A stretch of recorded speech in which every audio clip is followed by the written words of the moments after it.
So the most important in ಅಗಸೆ ಮಜ್ಜಿಗೆದಲ್ಲಿ ಏನಂದ್ರೆ ಚಟ್ನಿ ಮಾಡ್ಕೊಂಡು ತಿಂತಾರೆ, ಅದೆಲ್ಲ ತಿಂತಾರೆ ಎಲ್ಲ ಇದು. ಬಟ್ ಮೆಡಿಸಿನ್ ವ್ಯಾಲ್ಯೂ ಅಂದ್ರೆ ಡಾಕ್ಟರ್ ಜೋಹನಾ ಬಡ್ವಿಗೆ ಏನ್ ಹೇಳಿದ್ದಾರೆ ಅಂದ್ರೆ ಫಸ್ಟ್ ಫಾರ್ಮೋಸ್ಟ್ ಇಂಪಾರ್ಟೆಂಟ್ ಬೀಜನ ಉರಿಬಾರ್ದು, ಎರಡನೇದು ಪೌಡರ್ ಮಾಡಿ ಇಡಬಾರ್ದು, ಮೂರನೇದು ಈ ಒಂದು ಮೊಸರಲ್ಲಿ ಕಂಟ್ರಿ ಚೀಸ್ ಅಂತ ಹೇಳಿದ್ದಾರೆ ಅವರು.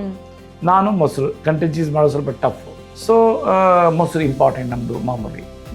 ಆಬ್ಜೆಕ್ಟಿವ್ ಏನಂದ್ರೆ ಮೊಸರು ಆಯಿಲ್ಸ್ ಅನ್ನ ನೀರ್ನಾಗಿ ಸ್ವರೂಪಾಗಿ ಬದಲಾಯಿಸ್ತದೆ. ಆವಾಗ ನಮ್ಮ ಹೊಟ್ಟೆನಲ್ಲಿ ಕರೆಕ್ಟಾಗಿ ಅದು ಇಮಿಡಿಯೇಟ್ಲಿ ಅಬ್ಸಾರ್ಪ್ಷನ್ ಆಗುತ್ತೆ. ಈಗ ನೋಡಿ ಬಿರಿಯಾನಿ ತಿಂದ್ರೆ ಅದ್ರ ಜೊತೆ ಇದು ಕೊಡ್ತಾರೆ, ಏನೋ ಮೊಸರದು ರಾಯ್ತ, ಅಥವಾ ನೀವು ವೆಜಿಟೇಬಲ್ ರಿಚ್ ಏನೋ ಪಲಾವ್ ತಿಂದ್ರನ್ನ ಅದು ಕೊಡ್ತಾರೆ.